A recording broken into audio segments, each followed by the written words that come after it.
Bonjour, alors bienvenue pour cette nouvelle vidéo Warhammer 40K Pro. Alors, bon, ce sera enfin, j'ai envie de dire, la présentation de mon armée, qui a assez évolué depuis la dernière vidéo, c'était il y a 2 mois je crois, ainsi que d'autres choses, hein. Comme vous voyez, je suis en train de peindre la table là, alors j'essaie de faire un effet terrain volcanique là, avec pas mal de brossage à sec, certains dont j'ai raté, hein. Mais bon, ça pourra pas être peut-être si mal, hein, on verra. Mais après je vais peut-être essayer de faire de la lave, hein, un petit peu partout, enfin un petit peu partout, à certains endroits. Regardez, même ça j'ai même pas fait exprès, c'est des fissures, ça pourra faire des trucs cool. Et voilà, donc ça c'est nouveau. Ah oui, trois bonnes nouvelles, j'ai envie de dire. La première, c'est que vous le savez sûrement, c'est bientôt Noël. La deuxième, eh bien, c'est que je vais avoir la V6 à Noël, hein. Donc le nouveau livre des règles pour les inclus. Mais non, je plaisante. À 61 €. Alors bon, ben voilà, ça c'est plutôt cool. Donc ça veut dire que normalement après Noël, on ne jouera que avec la V6. Et oui, d'ailleurs, pour la dernière vidéo, il y avait quelqu'un qui me demandait si je jouais à la V6. Non, hein, juste je prenais la règle de la V6 qui permettait d'avoir deux armées. Sinon je jouais avec les règles normales, hein, de la V5 quoi. Voilà. Et ah oui, la deuxième bonne nouvelle, c'est que j'aurai un caméscope avec un bipied. Du coup, pour filmer, déjà ce sera 3000 fois mieux que cet appareil tout pourri que j'ai dans les mains. Enfin bref. Bon, et bien on va rentrer dans le vif du sujet. Alors, les Necrons, l'armée Necrons. Déjà, ce que je dois vous dire, c'est que, bon, vous voyez là tout ce que j'ai. Alors, vous connaissez déjà cette partie là, je crois. Encore que lui, vous l'aviez peut-être pas. Ouais, quand vous étiez là, il n'était pas fini. Maintenant, il est complètement fini. Lui, enfin, il est complètement fini. Première phase, après deuxième phase, où peut-être j'aurai des. Enfin, peut-être oui, je vais faire des effets et tout. Mais là, pour l'instant, il est bien. Enfin, je peux le laisser comme ça, quoi. Il est pas trop moche, contrairement à lui. Alors, ce qui est nouveau, enfin, c'est ce qui sera nouveau. Déjà, c'est un autre moissonneur comme lui, donc. Hein, je vais en avoir un deuxième qui est pas en cours parce que j'ai même pas détaché les pièces, hein. Mais c'est normal parce que je suis en train de peindre une autre unité Necron comme ça, donc j'en ai fait que 6 pour l'instant, mais sans le socle, hein. Le socle je le ferai au club en janvier donc, et plus les 3 scarabées que j'aurai avec, hein. Donc ça va me faire pas mal de points, hein. Ça va commencer à être cool, hein. Voilà, donc, eh bien, on va commencer. Alors, l'armée Necron. Déjà, ce qu'il faut savoir, c'est que... Attendez, je m'assois. Voilà. Ce qu'il faut savoir, c'est que c'est une armée très très lente. Enfin, oui, si, assez lente, oui. Si, très très lente. Qui a des... Enfin, pas en termes déplacement, en termes attaque, par exemple. Vous les balancez au corps à corps, c'est... je dirais 4 fois sur 5 les derniers qui attaquent, quoi. Par ces jeux contre des Terminators. Ils ont une initiative de 2, tous, sauf les Shardstank qui a une initiative de 4. Hein. Les Shardstank c'est lui. De toute façon, je vais tout vous présenter au fur et à mesure. Enfin, pas partie par partie. Voilà. C'est les plus lents, mais sinon pour le reste, c'est des Marines quoi. Hein. Ils ont des bonnes capacités, enfin des bonnes capacités. En tir, ils ont tous 4, sauf les Shardstank à 5. Et pareil pour la capacité de combat, ils ont tous 4, sauf les Shardstank à 5 aussi. Et sauf un personnage indépendant qui a 6, je crois. Après sinon, là où ils sont le meilleur, c'est niveau force évidemment. Hein, niveau force, pratiquement tous les QG ont 5 et certaines troupes d'élite aussi. Et les véhicules, ils ont des effets qui sont franchement sympas, hein. Bon, enfin, voilà, là je vous parle par énigme. Alors, non, je vous parle. Oh, pardon. Bon, on va commencer. Alors,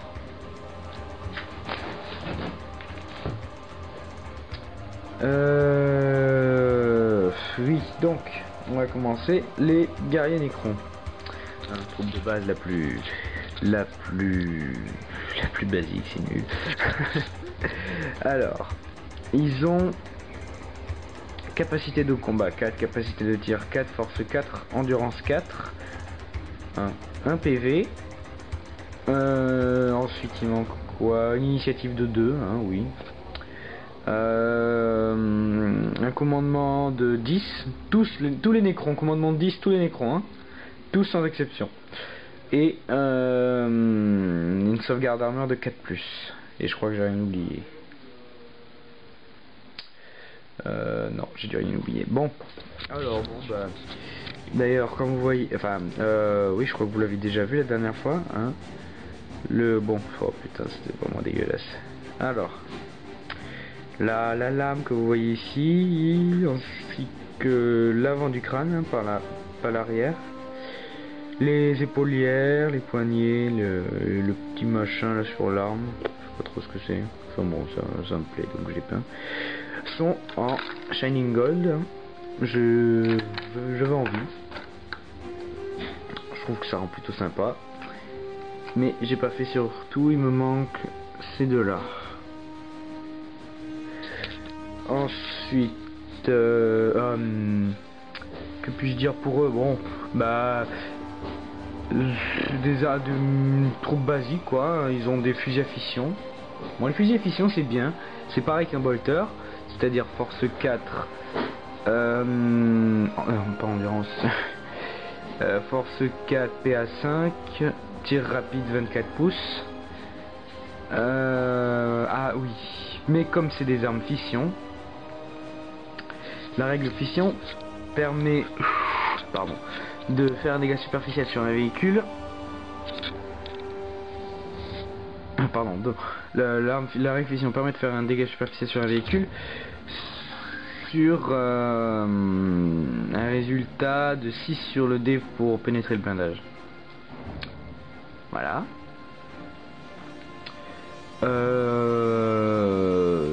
Donc ça c'est fait. Alors est-ce que j'ai rien oublié chez eux? Non, je crois pas. Bon, ben on va passer à la suite. Alors, entre troupes, les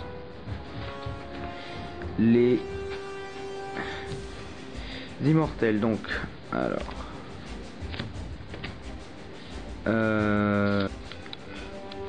je disais donc les immortels. Alors,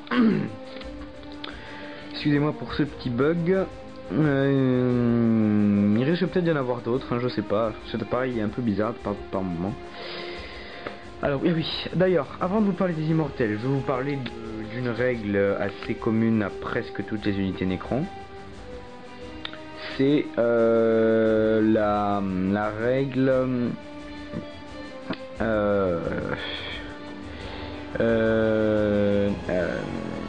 oh putain, mais c'est test de réanimation. Non, ça s'appelle pas comme ça. Ouh là là, je vais pas bien moi ce soir. Attendez. Ça s'appelle.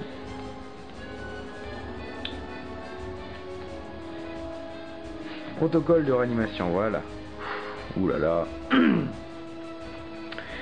Cette règle donc permet à plusieurs Necrons oui, de tenter de survivre, enfin de revivre, devrais-je dire. C'est-à-dire qu'ils lancent chaque Necron qui ont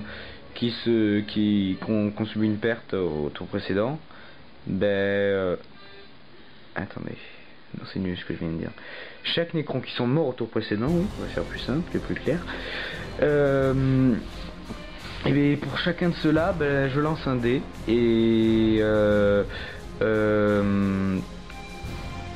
si ça donne un 5 ou un 6, ils peuvent revenir au combat. Alors c'est plutôt bien. Cette règle est applicable pour toutes les unités d'infanterie, sans exception. Mais après, infanterie autoportée, quelques-unes aussi je crois. Après véhicule non. Créature monstrueuse non plus je crois. Faut voir que je vérifie. De toute façon là j'ai Ceux qui suivent cette règle, il y a les guerriers Necrons, donc les factionnaires, Imhotep, les immortels, et c'est tout, je crois. Oui, ça doit être ça. Donc comme vous voyez, que de l'infanterie pour l'instant. Voilà, donc on va enfin donc passer aux immortels. Alors, eux, pareil, épaulière, avant du casque avec la petite tache blanche au milieu, la lame, les poignets. Et voilà.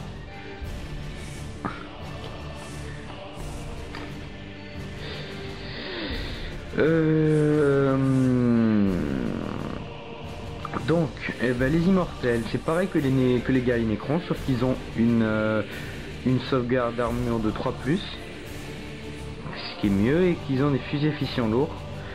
C'est des armes force 5, PA4, tir rapide, fission, hein, fusil à fission lourd, c'est fission donc. Force 4, force 5, PA4, tir rapide, 24 pouces, et c'est tout. Et ils peuvent être équipés de carabines Tesla, hein. Ils peuvent avoir soit ça, soit des carabines Tesla. Pour le nombre de points, c'est la même chose.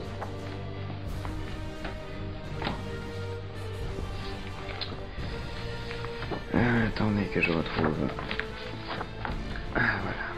Bientôt, on y est. Alors les armes Tesla libèrent un éclair crépitant qui bondit d'ennemi à un ennemi, on s'en fout. Les décharges Tesla peuvent frapper plusieurs fois en un seul tir. Pour chaque jet pour toucher qui donne 6, la cible subit 2 touches automatiques additionnelles. Donc les carabines Tesla, c'est portée 24 pouces, pardon, force 5, assaut 1 Tesla. Voilà. Voilà pour eux. Alors, ah oui, ce que j'ai oublié de dire, c'est que un guerrier Necron vaut 13 points, je crois. Faut que je vérifie.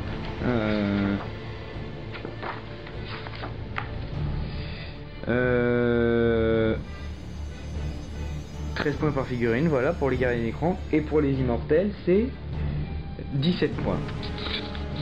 Voilà. Voilà. Bon, ensuite, on va donc passer aux troupes, c'est fini. À un des plus longs trucs, c'est Imhotep. Voilà. Bon, je vous l'ai sûrement déjà dit, hein, excusez-moi pour la caméra. C'est vraiment dégueulasse. En plus, j'ai même pas de truc pour le... Attendez. Stock, voilà. Alors.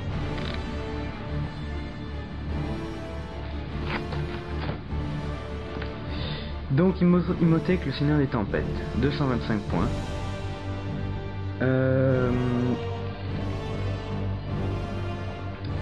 Qui a beaucoup de règles spéciales. Lui, je crois que c'est celui qu'on a le plus. Alors, non, on va commencer par lui. Alors, force 4, CT4, force 5, endurance 5, PV 3, initiative 2, attaque 3. C'est des 10 et sauvegarde armure 2+. Ah oui, c'est ça que j'ai oublié. Les attaques, pour les guerriers Necrons tout à l'heure, ils ont une attaque, vous devez sûrement vous en douter.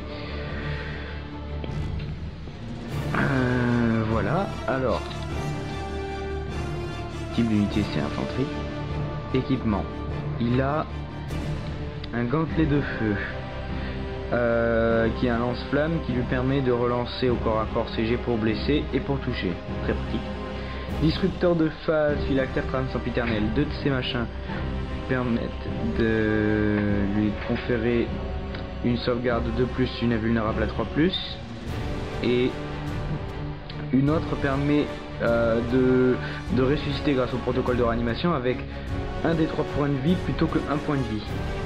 Voilà, bon ça peut être pratique, mais bon, la seule fois où je l'ai fait ça m'a donné 1, donc c'est pas...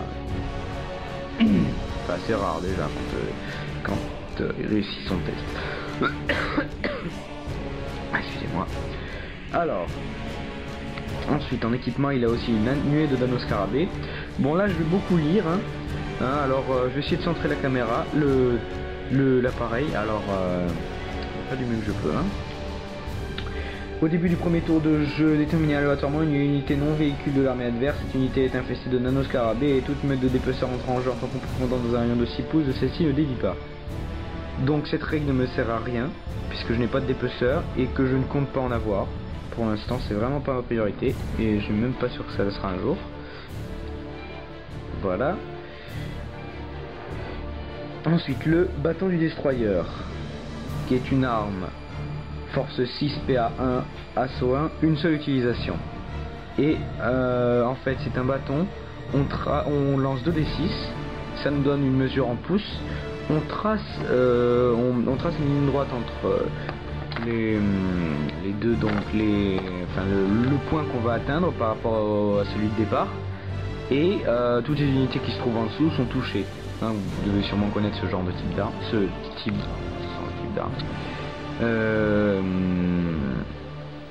Donc voilà, force 6 PA1. Bon, une seule utilisation, c'est dommage. Mais il a son lance-flamme, hein, au cas où. Enfin, son gantelet de feu, alors voilà. Règle spéciale. Indestructible, qui lui permet de revenir normalement grâce au protocole de réanimation. Parce que si vous voulez, normalement, quand toute unité meurt, on peut pas tenter de protocole de réanimation. Il faut qu'il y en ait au moins un qui survit. Mais si ça s'appliquait aussi aux personnages indépendants, il pourrait jamais revenir, quoi. Du coup, pour eux, la règle ne s'applique pas.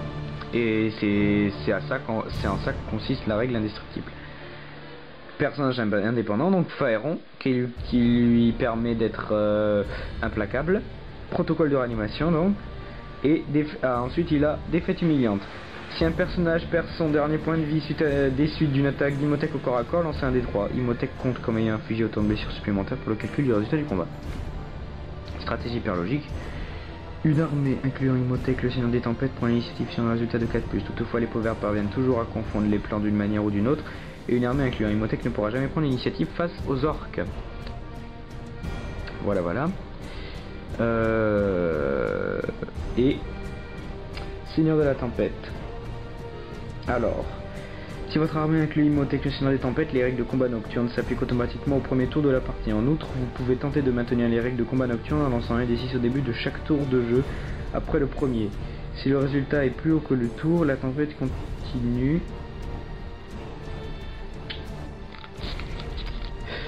Alors, un autre bug, j'en suis navré. Alors, je disais donc, si votre armée inclut Imhotep, le Seigneur des Tempêtes, les règles de combat nocturne s'appliquent. Les règles de combat nocturne s'appliquent automatiquement au premier tour de la partie. En outre, vous pouvez tenter au premier tour de la partie. En outre, vous pouvez tenter de maintenir les règles de combat nocturne en lançant un des 6 au début de chaque tour de jeu après le premier. Si le résultat est plus haut que le tour en cours, la tempête continue et les règles de combat nocturne restent actives. Dans le cas contraire, le combat nocturne cesse et ne prendra plus effet jusqu'à la fin de la partie. Donc c'est simple, hein. Premier tour, le combat nocturne il est activé obligatoirement. Au deuxième tour, il continue sur du 2+, troisième tour sur du 3+, et quatrième tour sur du 4+, etc. Et de plus, hein, parce que si c'était que ça, ce serait pas bien. Mais ça, vous avez déjà dû le voir, cet effet dans les combats, dans les parties qu'on a fait. De plus, tant que les règles de combat nocturne sont actives, lancez un D6 pour chaque ennemi non engagé au début de chaque phase de tir en écran. Sur un résultat de 6, elle est foudroyée, subit un D6 touche de force 8 PA5. Les véhicules sont touchés sur leur blindage latéral. Notez qu'un combat nocturne provoqué par un flash aveuglant, voire page 84, ne génère pas de foudre. Oui, flash aveuglant, c'est un pouvoir des sorciers nécrons, je sais plus comment, des cryptèques, je crois. Enfin bon, voilà, on s'en fiche un peu. Donc voilà pour lui. Alors, on va maintenant passer au je vais passer au moissonneur, tiens, qui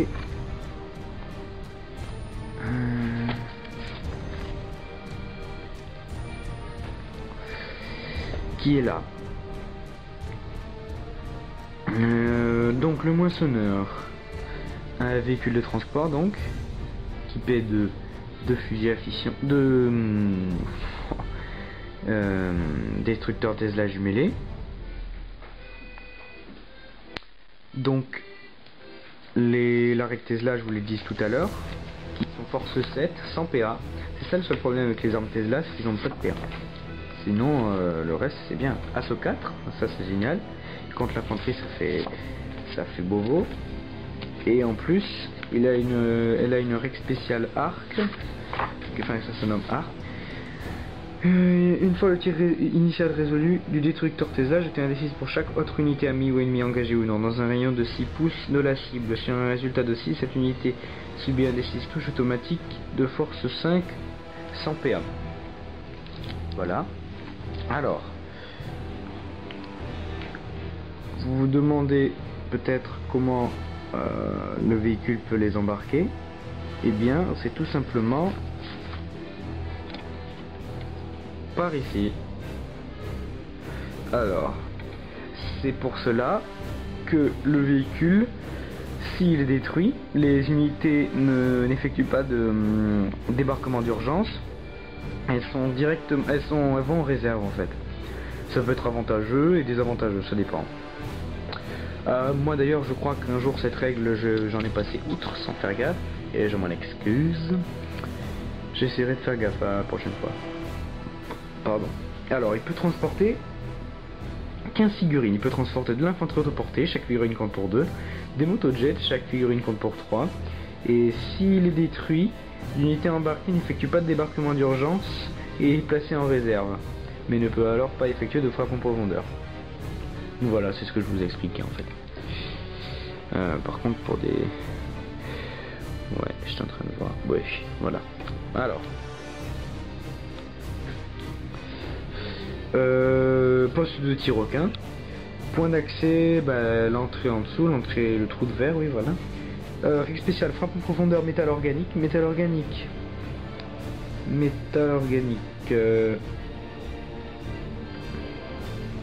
J'arrête de répéter les mots comme ça fait clodo. Si une figurine dotée de cette règle subit un dégât équipage secoué, lancez un D6. Sur un résultat de 1, le dégât s'applique, sinon il est ignoré. Si la figurine subit un dégât équipage sonné, lancez un D6. Le dégât s'applique sur un résultat de 1 à 3, sinon il est ignoré. Donc voilà, c'est pour les dégâts superficiels, c'est super.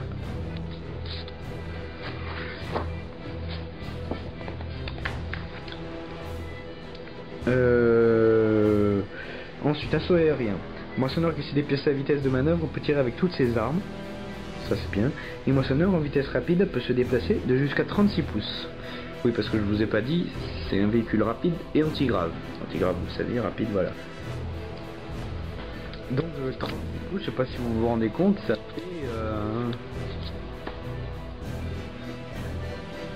fait bien, ça fait peut-être la largeur de la table. Hein. Donc c'est pas mal quoi. D'ici à là-bas, en un coup comme ça. Alors ça pour les objectifs c'est bien pratique. Hein. C'est pour ça que j'en ai acheté deux d'ailleurs. Le deuxième ça va être aussi un moissonneur, pas. Ça va être aussi un moissonneur, pas un faucheur comme ça, un véhicule d'attaque. Voilà. Ah oui, ce que j'ai oublié de dire, c'était 4. Blindage avant, flanc et arrière de 11. Ah oui, je vais vous montrer aussi. Alors, pour les véhicules Necron, il faut savoir qu'ils ne se sont pas fait chier. Hein. Tous les véhicules ont des blindages avant, flanc et côté de 11, sauf le monolithe qui a 14, 14, 14. Regardez, je vous montre. C'est ici. Oh, attendez. Voilà, vous devez sûrement voir 11, 11, 11 partout, et sauf là, 14 pour le monolithe. À quel point ils se sont pas fait chier.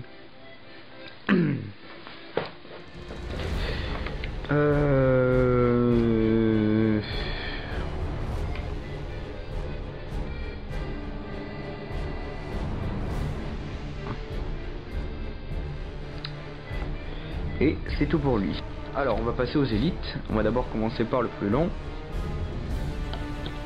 Les Chartistan, ma meilleure unité, celle que je préfère. Le voilà. Alors les Chartistan. Le seul qui est pas... le seul dont le socle n'est pas...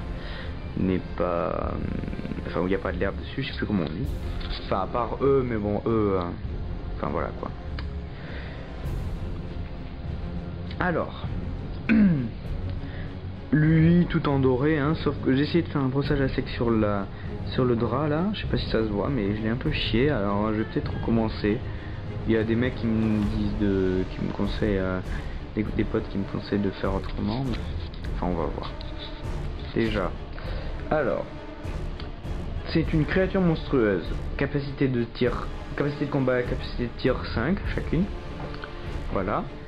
Ensuite c'est le meilleur, force 7, endurance 7. Ça c'est chapeau. Ça fait des dégâts autant sur les véhicules que sur l'infanterie, ça. Bon, ça j'hésite à chaque fois pour l'utiliser. PV 4, initiative 4, attaque 4, commandement 4 et sauvegarde armure 4+.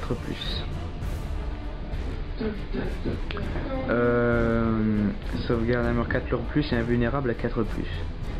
Excusez des fois pour les bruits, c'est ma soeur. Alors, il est équipé d'un nécroderme qui donc lui confère sa sauvegarde invulnérable à 4+. Et si perd son dernier PV, les figurines dans un rayon d'un des 6 pouces subissent une touche de force 4 PA1. En outre, comme c'est un personnage indépendant, comme c'est une créature monstrueuse, je veux dire, il est sans peur et c'est un guerrier éternel. Et il a la supernaturalité qui lui permet d'ignorer les effets des terrains difficiles et dangereux. C'est pour ça, une fois je crois que je suis passé au-dessus d'une ruine. Ben voilà quoi. Donc, pour les pouvoirs, je vais vous présenter les 3 que j'utilise le plus. Les autres je les ai jamais utilisés et je pense que je ne les utiliserai jamais, hein. Enfin bon, vous allez voir. Là ça risque d'être assez long, hein. Alors, regard de la mort. Cette capacité est résolue lors de la phase d'assaut avec une initiative de 1. Centrez le gabarit d'explosion sur les charges distantes. Toutes les figurines amies ou ennemies situées sous le gabarit subissent une touche de force 3 sans sauvegarde d'armure. Si une blessure non sauvegardée ou plus est infligée de la sorte, les charges distantes regagnent un PV perdu plus tôt. Ces blessures ne comptent pas lors de la résolution du combat. Voilà, hein, c'est le pouvoir qui lui permet de regagner des points de vie. Ensuite, bûcher d'antimatière. C'est le pouvoir qui vaut le moins de points, je crois.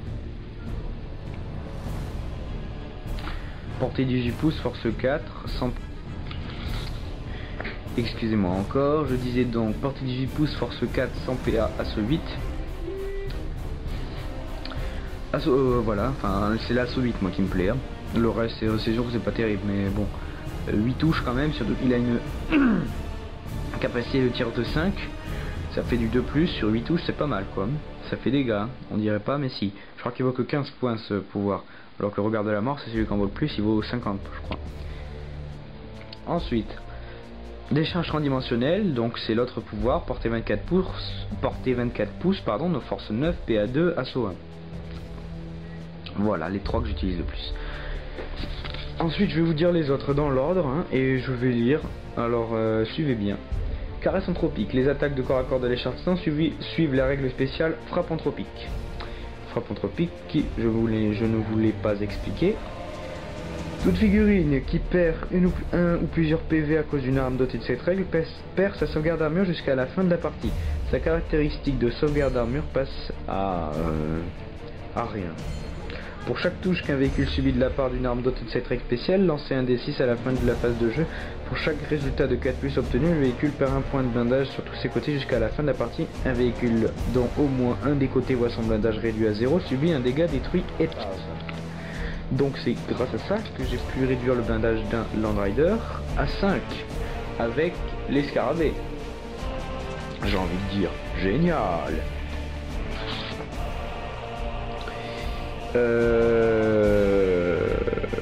Donc voilà.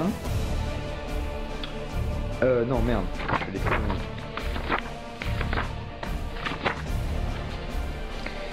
Alors, ensuite il y a la règle spéciale douleur.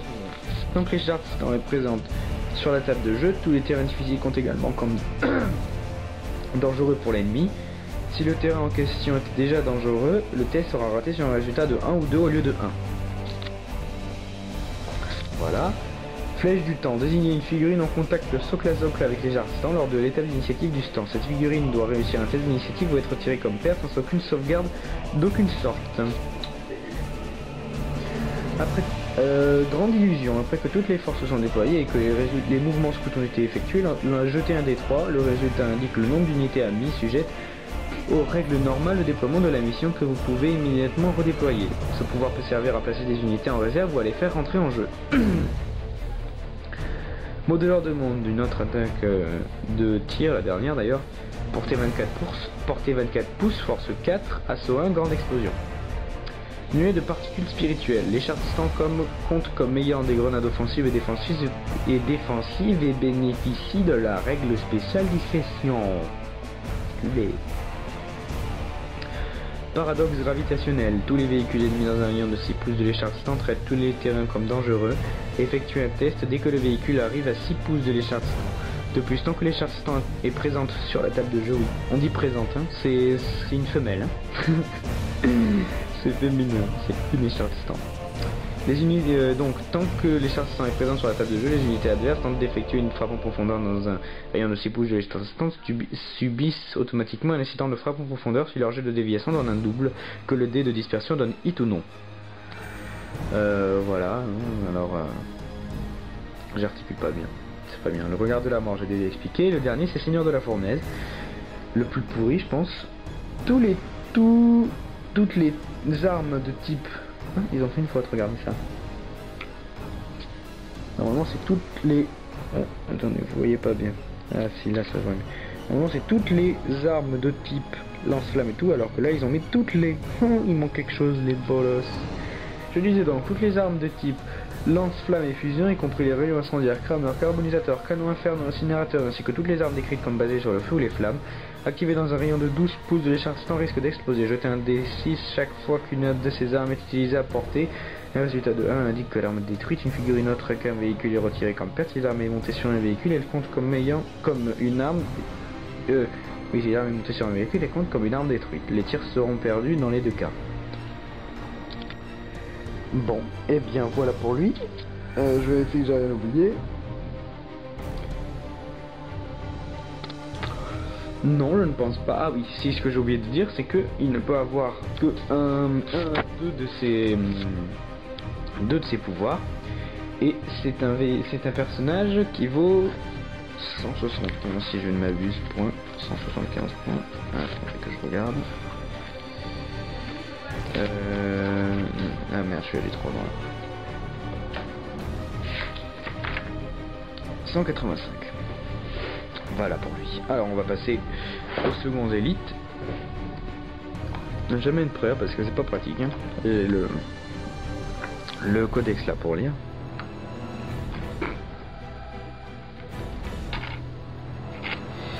Alors. Bon, eux, je les ai laissés comme ça. Je vais peut-être leur peindre les épaulières en doré, comme tous les autres. Mais pour l'instant, je trouve qu'ils sont pas si mal, à part... Enfin, qu'ils sont pas si mal. Quand j'aurai tout fini de peindre, tous les effets et tout. Alors lui, c'est celui qui m'a permis d'être 3ème au concours de fin d'année l'an dernier. 3ème sur 8, je crois, quelque chose comme ça. C'est pas mal. C'est un début. J'avais peut-être dit 2ème à une de mes autres vidéos, je suis pas sûr, mais je rectifie, donc je dis 3ème, hein, pour pas que je me fasse frapper après. Non, je plaisante. Voilà, alors bon, bah il est pas mal. Alors, il y a sauf un qui est plus lourd que les autres, c'est celui-là, parce que j'ai foutu une pièce en dessous, sinon il fait que se casser la gueule. Comme vous voyez, il est un peu bizarre. J'aurais pas dû le coller comme ça, je pense. Le problème est résolu puisque j'ai foutu une pièce, 5 centimes. Haha. D'ailleurs, si vous pouvez coûter que 5 centimes chacun, ça serait bien. Donc, on va... Allez, actionnaire.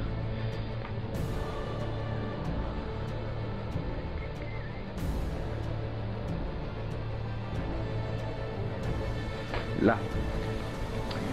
C'est de l'infanterie donc. Force Non, capacité de combat 4, capacité de tir 4, force 5, endurance 5. Comme je vous ai dit, les unités d'élite. PV 1, initiative 2, 2 attaques, commandement de 10 et sauvegarde armure de 3+. Alors, ils sont équipés de fauchards. Normalement, hein, parce que moi, j'aurais pas mis ça. Mais c'est bien aussi les fauchards. Si je m'en rachète une d'unité comme ça, je les mettrai avec des fauchards. Un fauchard est une arme de corps à corps à 2 mains. Les attaques effectuées avec cette arme sont résolues avec un bonus de 2+2 en force. De plus, les touches réalisées contre un véhicule sont résolues avec 2d6 pour la pénétration de blindage. Les sauvegardes d'armure ne sont pas autorisées contre les blessures causées par un fauchard. C'est-à-dire arme énergétique quoi. Donc voilà, hein, pour les véhicules ça fait grand dégâts. Mais moi j'ai plutôt choisi bouclier à dispersion qui leur donne une... Ah bah voilà, c'est là. Un factionnaire doté d'un bouclier à dispersion possède une sauvegarde invulnérable de 4+. Si cette sauvegarde réussit contre une attaque de tir, choisissez une unité ennemie non engagée dans un rayon de 6 pouces. Elle subit une touche dont la force et la PA sont égales à celle du tir dévié. Si aucune unité ennemie n'est apportée, la blessure est annulée mais le tir n'est pas dévié. Cet équipement ne permet pas de repositionner la gabarit d'explosion ou de souffle. Voilà. Et ils sont équipés aussi d'épées d'hyperphase, hein, qui sont des armes énergétiques normales. Voilà. Bon bah, c'est des unités, elles sont peut-être pas exceptionnelles, mais je trouve qu'elles sont pas mal, franchement.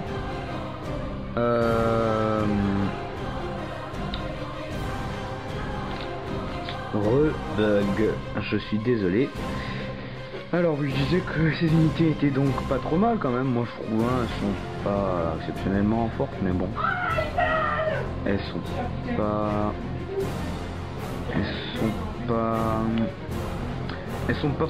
trop mal. Bon, excusez-moi du bruit, c'est ma soeur, elle est chiante, elle parle tout le temps.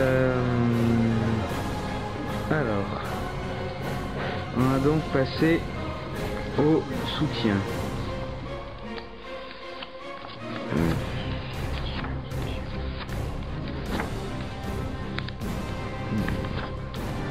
Voilà. C'est ça. Ah, il est plus joli ici, hein. Malheureusement, la réalité fait mal les choses, comme vous voyez. Il est tout tordu, J'ai moi qui est mal collé, je pense. Enfin bon, il est moche. C'est dommage parce qu'il a l'arme la meilleure du... Le meilleur arsenal, il a la meilleure arme de tout l'arsenal Necron, voilà. Mais c'est le plus moche, moi je trouve. J'ai viré les fusils à fichier à côté parce que pour le transport c'est tout simplement une horreur. C'est impossible de le transporter sans en péter un à chaque fois, alors tu refoules la colle, alors ça devient encore plus moche, enfin, galère totale. Mais la meilleure arme. J'ai même pété le socle en dessous, le truc là, parce que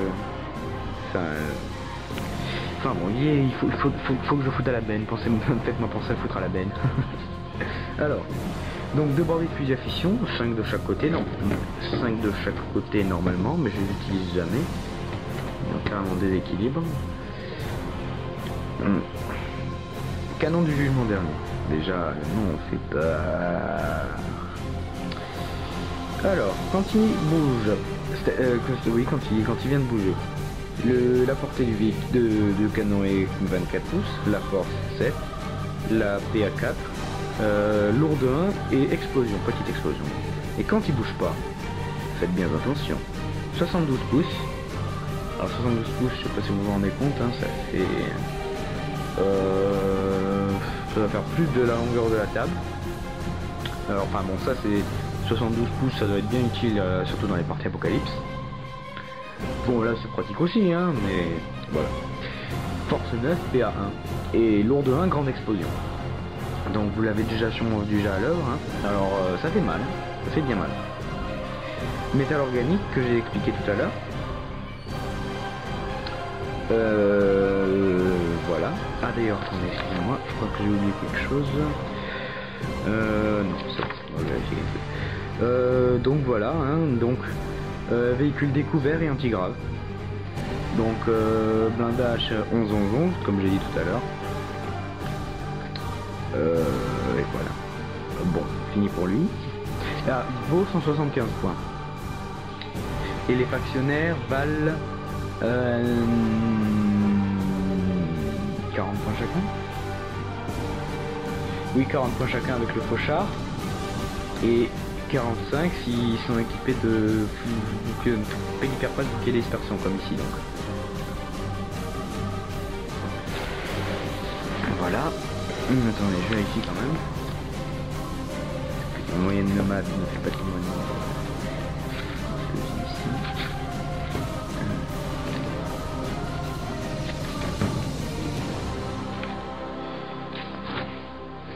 Et alors, factionnaire 45 c'est ça.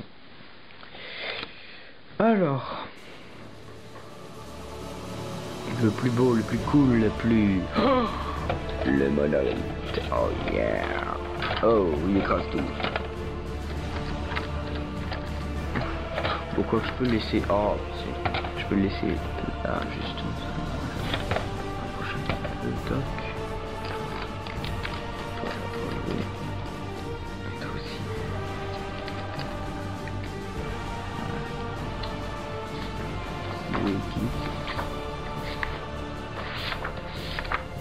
Et voilà. Alors, capacité de tir 4 et blindage 4-4-4, 14-14-14, pardon. Véhicule antigrave, et c'est un char, hein, pour ceux qui se le demanderaient. Pour ceux qui se le demanderaient. J'articule, pardon. C'est un type pesant aussi, c'est un truc spécial. Et pesant, ça lui permet... Enfin, ça fait qu'il peut se déplacer que de 6 pouces maximum. Mais qu'il compte toujours comme étant immobilisé quand il tire. Voilà.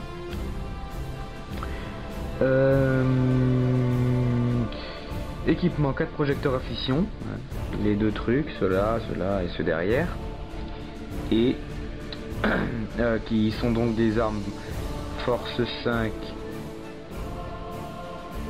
PA force 4 PA5 lourde 3 et fission, donc j'ai déjà expliqué tout à l'heure. Et le plus beau c'est l'éruption de particules qui est ça, une arme force 8 PA3 grande explosion, donc très efficace contre l'infanterie. J'utilise pratiquement que pour ça moi. Excusez-moi, mon père a fait éruption, je disais donc éruption de particules, force 8 PA3 que contre l'infanterie, moi j'utilise, et il a le portail d'éternité aussi, qui est le portail d'éternité, c'est ça, donc TR.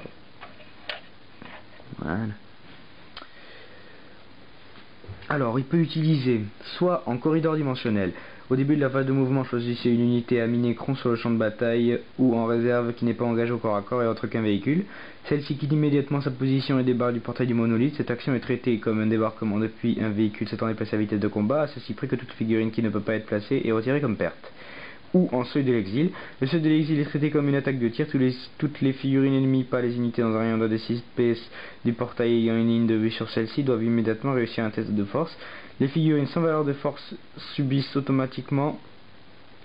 les figurines sans valeur de force réussissent automatiquement, je veux dire. Ou être retirées comme perte sans sauvegarde d'aucune sorte. Effectuer un jet séparé pour chaque figurine. Attendez, je vais vous dire la phrase sans parenthèse, parce que... ça peut être... enfin bon, toutes les figurines ennemies dans un rayon d'un des 6 pouces du portail et en ligne de vue sur celle-ci doivent immédiatement réussir un test de force ou être retirées comme perte sans sauvegarde d'aucune sorte. Voilà, c'est mieux comme ça. Et donc les figurines sans valeur de force réussissent automatiquement. Effectuer un jet séparé pour chaque figurine. Donc voilà, c'est pas mal. Excusez-moi, il n'y avait plus de mémoire, alors j'ai dû être obligé de supprimer quelques trucs. Alors on va vite finir pour pas que je sois bloqué. Alors il manque donc juste les Scarabecanoptèques, qui sont des bêtes qui ont la règle spéciale frappe anthropique que j'ai expliqué tout à l'heure, nuées, qui sont sans peur. Alors ils ont capacité de combat 4, capacité de tir 4, force 3, endurance 3, PV 3, initiative 2, attaque 4, CD 10 et sauvegarde d'armure 5+. Ça c'est par socle, hein. Donc voilà, et ils valent 15 points par socle. Voilà, bon. Ben, ça va être la fin de cette vidéo. J'espère qu'elle vous aura plu. Alors je sais pas, je vais peut-être couper la table là-bas. hein, parce qu'elle est déjà assez encombrante, et puis bon bah chaque fois comme vous voyez on n'utilise qu'une partie, hein. Je vais voir, et puis je vais continuer le brossage à sec pour que ça donne un truc bien mieux. Bon, et bien on se retrouve sûrement après Noël, parce que je pense pas que je vais faire une vidéo avant, quoique, enfin bon, à plus.